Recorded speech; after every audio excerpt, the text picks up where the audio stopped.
महागठबंधन की पिछले चुनाव में मात्र एक सीट आई किशनगंज की। मोहम्मद जावेद साहब जो हैं वहाँ से कांग्रेस पार्टी के प्रत्याशी थे और वो जीत दर्ज की।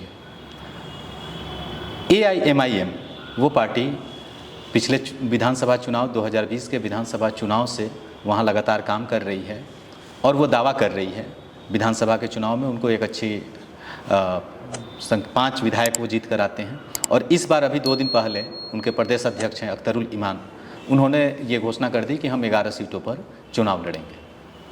तो मैं आपसे ये जानना चाहूँगा एज ए कांग्रेस के लीडर के तौर पे और महागठबंधन के लीडर के तौर पे, ये कितना बड़ा आपको लगता है कि चैलेंज है महागठबंधन के लिए? महागठबंधन के सामने जो देश के सामने चैलेंज है वही महागठबंधन के सामने चैलेंज है। देश जिन चैलेंजेस से गुजर रहा है, जिन कठिनाइयों से गुजर रहा है, उस चैलेंज को महागठबंधन ने स्वीकार किया है और मेहनत कर रहे हैं मुख्तलिफ जगहों पे, मुख्तलिफ राज्यों में जिन जिन पार्टीज़ के साथ है। पिछले बार हमारा परफॉर्मेंस बिहार में, उत्तर प्रदेश में, पूरे हिंदी पट्टी में बहुत ही ख़राब प्रदर्शन रहा, इसे कोई इनकार नहीं कर सकते। लेकिन क्या होता है कि अर्धसत्य की भी एक सीमा होती है। हम ऐसा मानते हैं कि भारतीय जनता पार्टी की विचारधारा सत्य के ऊपर नहीं है और सत्य के ऊपर नहीं है, लेकिन असत्य के ऊपर उनकी मेहनत बहुत ज़्यादा है। और झूठ के साथ ये होता है कि आसानी से फैला जा सकता है, नफरत आसानी से पहुंच जाती है, प्यार मोहब्बत लोगों के दिलों तक उतरने में वक्त लगता है। लेकिन जब वो उतर जाता है तो समझिए कि मैं अपने दोस्तों को कहता हूं कि देखो, प्रेम बहुत मेहनत का काम है। जब तुम किसी को प्रपोज करते हो उसमें भी टाइम लगता है ना। तो अगर तुम चाहते हो देश में एका बनी रहे, प्रेम रहे, सद्भावना रहे, तो इसके लिए बेइंतहा मेहनत की ज़रूरत है। और अगर जब मेहनत हो जाएगी तो आपकी परमानेंट शादी हो सकती है। हम मेहनत करने में कहीं लगता है कमज़ोरी है, या हम वो जो हमारे ऊपर अटैक है उसका हम जवाब नहीं दे पा रहे हैं, या दे भी रहे हैं तो लोगों तक नहीं पहुंच पा रहा है। सरकार जो है, और इसमें सबसे बड़ा रोल मीडिया का हो गया। हम ये कहते हैं कि मेरी बात है और आपकी बात है, दोनों बात समान रूप से देश के समाज में जानी चाहिए। मैं आपके खिलाफ हूं और आप मेरे खिलाफ हैं किसी न किसी बुनियादी उसूलों पे। ये दोनों उसूल समाज के बीच में समान तरीके से जाना चाहिए, वो यहाँ नहीं हो रहा है। जिसको बोलते हैं अंग्रेजी में कि लेवल प्लेइंग, वो नहीं है। तो जो हमारा ज़राए अबलाग है, जिसको कम्युनिकेशन टूल्स कहते हैं, जो आप लोगों के पास है, यह मेरी बात, गठबंधन की बात, या भारतीय जनता पार्टी के जिन उसूलों को हम नहीं मानते हैं और इन कारणों से, लॉजिकल इन कारणों से नहीं मानते हैं, वह बात भी तो समाज में जानी चाहिए ना।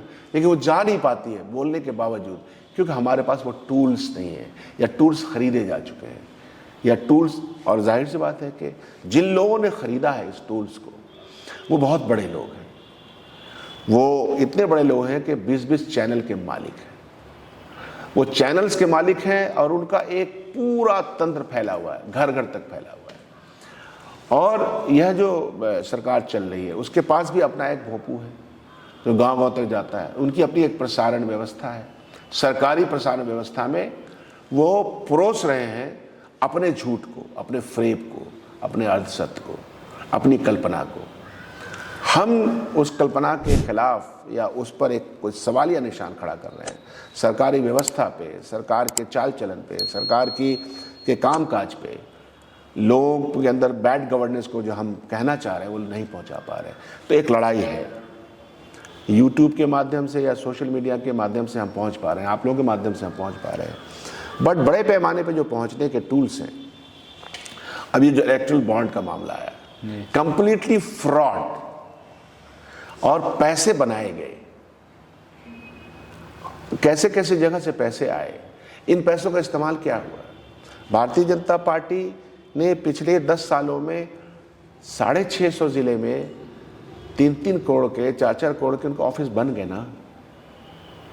उनका सबसे बड़ा भव्य 5 स्टार होटल नुमा एक ऑफिस दिल्ली में बन गया, हमारा नहीं बन पाया और किसी पार्टी का नहीं बन पाया। तो यह कैसे बना? तो पैसे का प्रकोप, मीडिया, ये सब उनके साथ है, तब भी हम खड़े हैं। खड़े किस पे हैं? सत्य के आधार पे, अपनी मेहनत के आधार पर, और ये विश्वास है कि सत्य जीतेगा। परेशान हो सकता है सत्य, पराजित नहीं होगा कभी। ठीक है। इसीलिए बिहार में आपको रिजल्ट जो आया तो परेशान हुआ सत्य, पराजित नहीं हुआ है। आज हो कल हो, इस सत्य की जीत होगी, नॉर्थ इंडिया में भी होगी और ऑल इंडिया में भी होगी। मेरा सवाल फिर से वही, AIM, हाँ, उस पर मैंने बोला, मुझे AIM को यह समझना चाहिए कि वो किस परिप्रेक्ष्य में अपनी बात कर रही है। इस मुल्क में आज भी लोकतांत्रिक व्यवस्था से ही लोग चुने जाते हैं।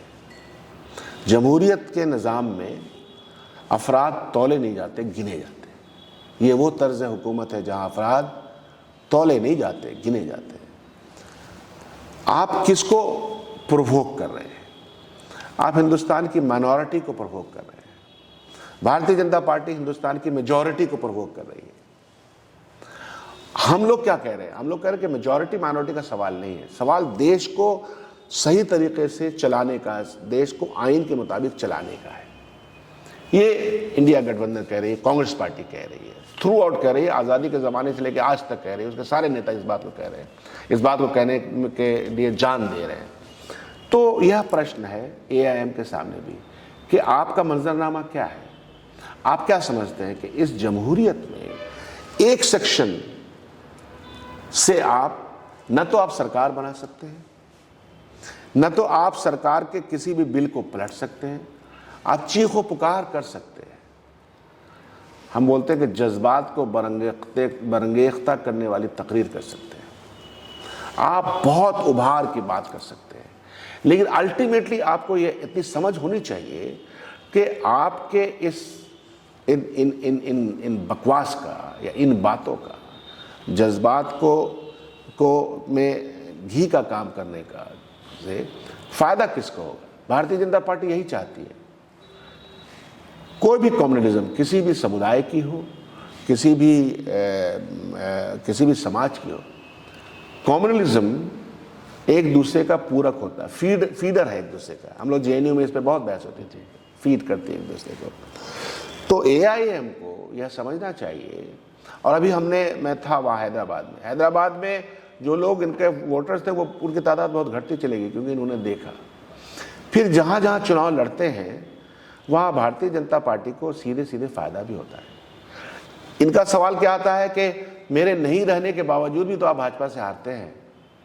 मैं मानता हूँ कि मैं हारता हूँ, लेकिन आप और भी ज़्यादा हराने में मदद करते हैं, आंकड़े यही बताते हैं। प्लस जो बात आप कह रहे हैं उस बात में कोई दम नहीं है। मल्टी कल्चरल सोसाइटी में, मल्टी डायमेंशनल सोसाइटी में, जहां समाज की एकता भी है और बहुलतावादी देश में, आप किसी एक कोने को पकड़ लीजिए और कहिए कि यही सत्य है, यही होना है, ऐसा होता नहीं है। सबको मिलकर के चलिए, काम कीजिए। तो इसलिए वो जो अलग से दुकान, उनकी भी अलग से दुकान है, और हम लोगों का जवाब तो सभी दुकान के खिलाफ मोहब्बत की दुकान है। तो हम तो अपनी मोहब्बत की दुकान नफरत के बाजार में लेके चले हैं। ये AIM पर भी लागू होता है। अब वो जीते कैसे किशनगंज? जिन विधायकों को उन्होंने हराया है, उनका अपना इनकम्बेंसी फैक्टर सॉलिड था पिछले 2019 में। वो खुद भी जिस पार्टी के थे, उस पार्टी में वहाँ के समाज गुस्से में था, किसी को दे दीजिए, इनको मत दीजिए। हम लोगों को कहा करते थे कि कांग्रेस पार्टी का टिकट किसी को दे दीजिए, इन लोगों को मत दीजिए। तो एक वो था। और अगर उनके विचारधारा से वो इतने प्रेरित थे या उनकी विचारधारा में इतनी ताकत थी, तो राजद में चले गए 4 के 4। तो इसीलिए जिस विचारधारा को मजलिसे इत्तेहादुल मुस्लिमीन, मुसलमानों को इत्तेहाद में करने वाली एक पार्टी, तो हमारे यहाँ तो विश्व हिंदू परिषद भी है ना, हिंदू समाज को इकट्ठा करने वाली पार्टी, मुस्लिम समाज को इकट्ठा करने वाली पार्टी, क्रिश्चियन समाज को इकट्ठा करने वाली पार्टी, सिख समाज को इकट्ठा करने वाली पार्टी। देश तो सबके साथ मिलकर बनाया ना। यह समझ नहीं है उनको। कब समझेंगे हमको पता नहीं। हाँ, उनको समझ नहीं, लेकिन जनता को समझ है। इसलिए आपको मैं बता रहा हूँ कि रिजल्ट उनके पक्ष में नहीं आएगा। 1000 वोट का कुछ वोटों का वो इधर से उधर कर सकते हैं, थोड़ा बहुत तकलीफ दे सकते हैं, चूटी काट सकते हैं, लेकिन जो बेसिक प्रमाइस है उनकी बात करने का, वो प्रमाइस ही मल्टी कल्चरल सोसाइटी में गलत है। मैं यहां से उनको चैलेंज करता हूं हमेशा। My challenge to them is that कि आप एक ऐसे ऑनस्लॉट में जहां के कम्युनल डिवाइड करने का भारतीय जनता पार्टी प्रयास कर रही है, आप फर्दर डिवाइड करने में लगे हुए हैं। तो इसका मतलब है कि दोनों एक दूसरे के पूरक हैं, एक दूसरे से गलवैयां करते हैं। यही मेरा आंसर है जी। लेकिन मेरा एक और सवाल इससे जुड़ा हुआ, उनको वो जगह जो मिल रही है, जो स्पेस मिल रहा है, उसको मुहैया कराने में कहीं ना कहीं ये आपकी party, Congress party, RJD party, वो भी तो जिम्मेवार है। इससे वो बच तो नहीं सकते हैं ना? नहीं, सवाल ये है कि ऐसा मैं नहीं मानता। वो किन प्रश्नों को उठाते हैं? सीमांचल में बहुत बुरा हाल है, सीमांचल में कमजोरी है, आर्थिक गुलामी है, आर्थिक तौर पर पिछड़े हुए, यही सब तो प्रश्न है जी। पिछड़ेपन का सवाल है। ये बात सही होने के बावजूद पिछड़ेपन के सवाल को कौन आदमी है, क्या कांग्रेस पार्टी नहीं उठाती? मैं नहीं उठाता। मुझे तो अवार्ड मिला, मैंने जानता भी नहीं था जिन अवार्ड देने वाले को। किशनगंज में उनके से ज़्यादा फंड, इससे ज़्यादा स्कीम ले जाने वाला मैं रहा हूँ, तो मैं कांग्रेस पार्टी का हूँ। पिछड़ेपन के सवाल को लेकर के क्या उस इलाके के जो कांग्रेस और राजद के एमएलए वो नहीं उठाते? पिछड़ापन जो है कॉन्टेक्स्ट में है। कोसी, महानंदा, गंगा, 3 नदियों से घिरा वो 4 जिला है, और उसकी बसावट और बनावट, ज्योग्राफिकल कंडीशन भी ऐसी। हाँ, इसमें कोई शक नहीं कि गवर्नेंस में भी आती है तकलीफ, लेकिन ये नहीं कि वो पिछड़ापन और हम आएंगे तो दूर कर देंगे। ऐसा होता तो मैं हैदराबाद होके आया।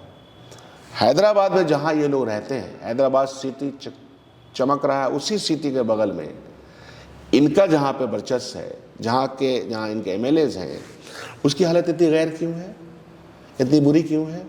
वहाँ का जो एक डेवलप्ड सिटी है, जो वहाँ का जिसको कहिए कि आईटी हब है, आईटी हब में जो मुस्लिम इलाका है उसकी हालत इतनी ख़राब क्यों है? कैसे बनाई गई? तो आप में गवर्नेंस करने का कोई लूर है नहीं। आप में भी आप इन्वोक कर रहे हैं, आप जज्बाती सिर्फ नारे लगा रहे हैं। नारे से तो काम चलेगा नहीं। अगर ऐसा होता, और क्या यह मुमकिन है कि मिस्टर MIM के लोग किशनगंज को स्वर्ग बना देंगे? नहीं हो सकता, क्योंकि आप जिस परिप्रेक्ष्य में, आपके बजट का आकार क्या है, आपका ज्योग्राफिकल कंडीशन क्या है, उसमें क्या दूसरे लोग काम नहीं कर रहे हैं? क्या हम लोग विधानसभा में क्वेश्चन नहीं उठाते? तो ये दिल को बहलाने को गालिब ये ख्याल अच्छा है, और उसमें जज्बात चूंकि शामिल हैं, जबान दराजी है। आप मुझे कहिए, मैं ऐसे नारे लगा सकता हूं जो लोगों को विचलित कर दें। भारतीय जनता पार्टी तो लगाती ही है, तो दूसरा नारा ये भी लगाएंगे तो होगा क्या? होगा यही कि सरफुटौल होगा। हम लोग नहीं चाहते। शांति के दूत, शांति के प्रिय, सद्भावना के सिपाही हैं हम लोग। हम उसको ही लेके जाना चाहते हैं। तकलीफ हो सकती है, उसमें मेहनत हो सकती है। और अगर आपको हमारा वीडियो पसंद आया हो तो हमारे चैनल को सब्सक्राइब, लाइक, कमेंट, शेयर करना ना भूलें और बेल आइकन दबाना भी ना भूलें। हमारे चैनल को फेसबुक, एक्स और इंस्टाग्राम पर भी जरूर फॉलो कर लें और अपना फुल सपोर्ट दें।